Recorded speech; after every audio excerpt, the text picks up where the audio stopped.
with the witness already. Just a few questions, Silene. Wala pang NFD lahat ng pondong pinag-uusapan natin. Fourth quarter of 2022, the first 3 quarters of 2023 for DepEd and OVP. Opo, wala pa pong NFD. So wala pang final decision lahat ng ito. Opo, tama Pag po. sinabi nyo nag-demand kayo ng restitution, ang ibig sabihin lang naman ito, kinarga nyo na as an unliquidated cash advance yung mga yung mga dinis-allow ninyo. Opo, tama po. Yun lang naman po ang ibig sabihin nun, di ba? Hindi naman ibig sabihin, isoli mo, bigay mo yung pera sa akin. Ibig sabihin nun, ilalagay namin yan as unliquidated cash advance during the pendency of the notice of disallowance. Yes po, kasi may mga remedies pa po sila. Kasi hindi pa nga final at wala pang NFD. Apo. Tama po? Pangalawa, ano po ba pagkakaiba ng disbursement sa transfer? Illegal mag-transfer ng pera ang SDO sa isang non-SDO, pero pwede po ba siya mag-disburse sa isang non-SDO o unbonded na tao? Hindi din po pwede, hindi rin po niyang ibigay yon sa unbonded na tao. Recipient na po yun eh. Yung sa disbursement po niya, opo, hindi banded, pero kung dapat po diretso from the SDO to the recipient of the confidential fund po. So, ang disbursement pwede sa non-bonded na tao, ang transfer ng pondo sa non-bonded hindi pwede. These are technical terms. Opo. Di ba? So, kung pinagbigyan ay recipient, pwede yon kahit non-bonded. Opo, kasi siya na yung talagang recipient ng confidential fund. And as a final question, Silene, I checked the transcript which the court took judicial notice of. I would like to ask more eyes to look at it. Hindi ko nakita sa transcript na sinabi ni Gina Acosta na binigay niya kay Lachica lahat for the fourth quarter of 2022 and the first 3 quarters of 2023. Medyo may ganung punto pa si Eduarda. Pero kay Gina Acosta, maliwanag na binigay niya yung 125 ayon sa kanya kay Lachica sa last quarter, pero hindi ganun kaliwanag na yun din ang ginawa niya for the first 3 quarters of 2023. Ano po ba particular yung pinagbasihan yung dokumento nung binanggit niyong dinis-allow namin agad dahil sabi ni Acosta, binigay niya lahat kay Lachica. Hindi ko po makita, baka pwede niyong maituro sa TSN.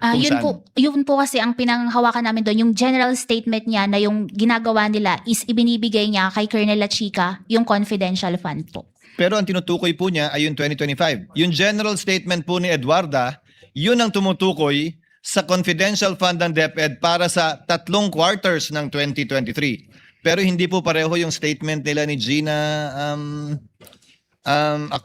Acosta na ganun kaliwanag na yun din yung ginawa niya sa first 3 quarters of 2023. Ano po ba yung particular na pinagbasihan niyo? When you say general statement yung pinagbasihan niyo, yung narinig niyo po ba o yung TSN mismo?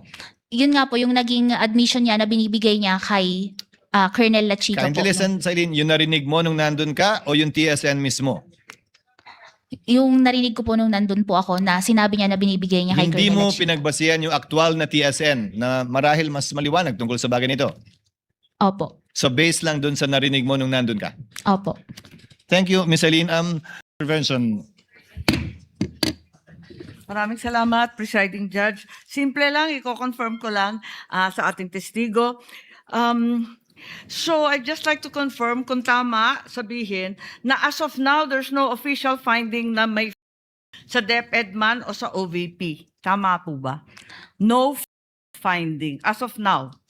Kasi nga po, compliance audit lang po ginagawa namin Tama. sa IFAO. Compliance audit lamang, wala audit. Ikalawa, narinig kita kanina na kapag compliance audit, base sa dokumento lang, limited kayo sa dokumentong isinabmit ng ahensya. Kung ganun, yung House of Representatives, hindi naman bahagi ng OVP or DepEd.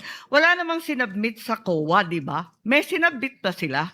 Yung Congress, Committee on Good Governance, may sinabmit na dokumento? Yun po kasi based on other information na po after nilang mag-liquidate na naging na available information after the liquidation na Pero kinonsider po namin sa audit. Hindi, ibig ko sabihin, yung congressional transcript ni Acosta at Fajarda, hindi yon bahagi ng dokumentong sinumite ng mga ahensya. Opo, pero ginamit Hiwalay po siya, namin di yun. ba? Pero ginamit din po namin yung information na yon during our audit po. Bakit humingi ka rin ba ng affidavit? Kasi hindi naman binigay ng agency. Kasasabi mo lang kapag compliance audit, dokumentong galing sa ahensya. Pero yun po is relevant information po na ginamit namin for audit po, na sinama namin sa pag-audit. Yes, following po the presiding judge, bakit po ganon? Kanina sinabi mo, dapat dokumento na sinabmit ng ahensya. Biglang ngayon, pati transcript, pati iba pang mga katibayan na sinasabi, ginagamit na rin. Hindi na compliance sa audit yun, hindi ba? Pero yun po kasi is related pa din dun sa liquidation, which is discovered after the submission of the liquidation documents. Kaya nga nalilito kami kasi bakit dinisallow lahat ng quarter samantalang pinag-uusapan ni Acosta, iisa lang, di ba? Yung last quarter lamang. Doon nga sa transcript, doon lumilitaw yon. So ngayon, tinatanggap na rin pati mga transcript at iba pa. Hindi na dokumento yon as covered by compliance audit by your own definition, hindi ba? Pero relevant yung information po in the conduct of the audit po, in the Kung may proper... relevant sa dyaryo, tatanggapin rin ninyo na ebidensya rin yon. Compliance audit pa rin yon, kahit nasa dyaryo, nasa social media. Kung sa palagay mo may kinalaman dun sa kaso, tatanggapin ninyo. Kasi nga po dun sa circular, pwede kaming mag-dependent sa other documents deemed necessary sa audit po. So, pwede, miski anong dokumento. Parang lumalabo yata yung joint circular. Maraming salamat po. Senator Ontiveros is recognized for her interjections. You have 2 minutes, ma'am. You may proceed when you're ready.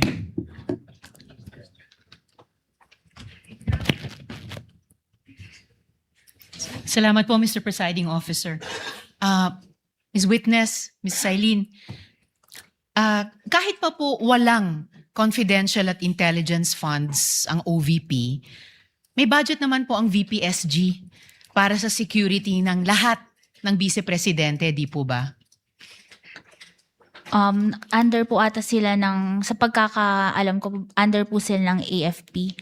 Under ng AFP.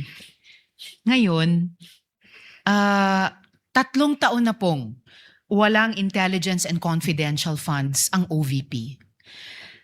Kung alam nyo, may VPSG pa naman pong naka-assign sa kanila para bantayan yung kanyang seguridad, di ba? Sa pagkakaalam ko po, yun nga, nabanggit po kanina ni presiding officer, napunta siya sa PSC, Presidential Security Command po.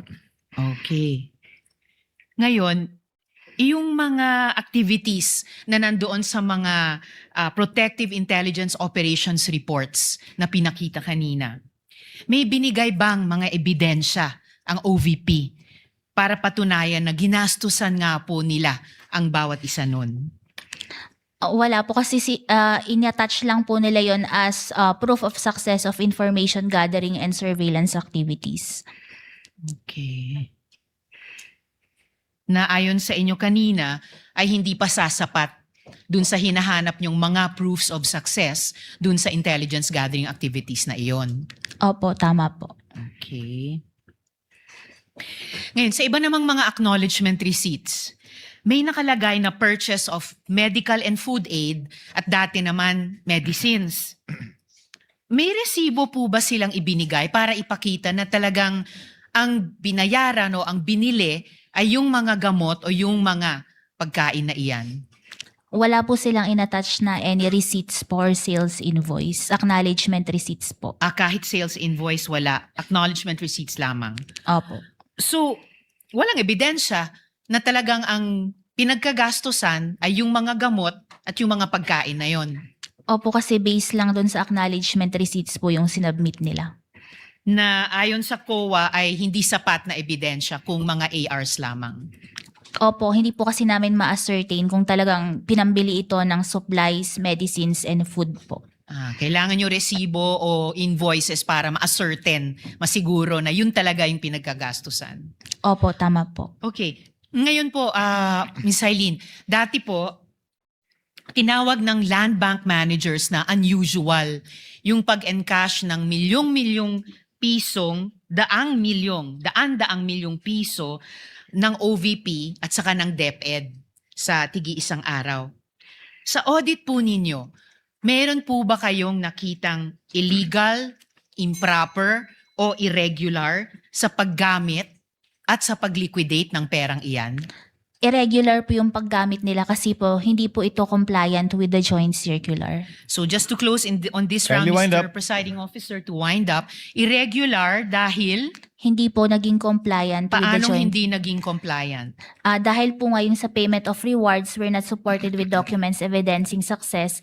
And yun nga po, hindi nila na-provide yung additional documents necessary para ma-ascertain yung purchase of supplies and medical and food aid. At saka po, meron din kaming naging findings sa sa reimbursement po.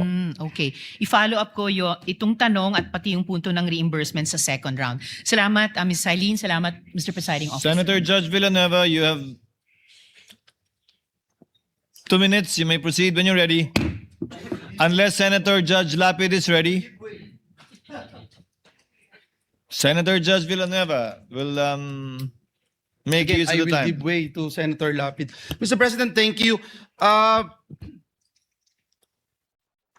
Ms. Del Campo, sabi niyo po yung COA conducted compliance audit at sa evaluation niyo ng OVP's confidential expenses, which matters po, no? Did COA treat as questions of compliance with the joint circular? And which matters, did COA recognize as falling within the operational judgment of the implementing agency?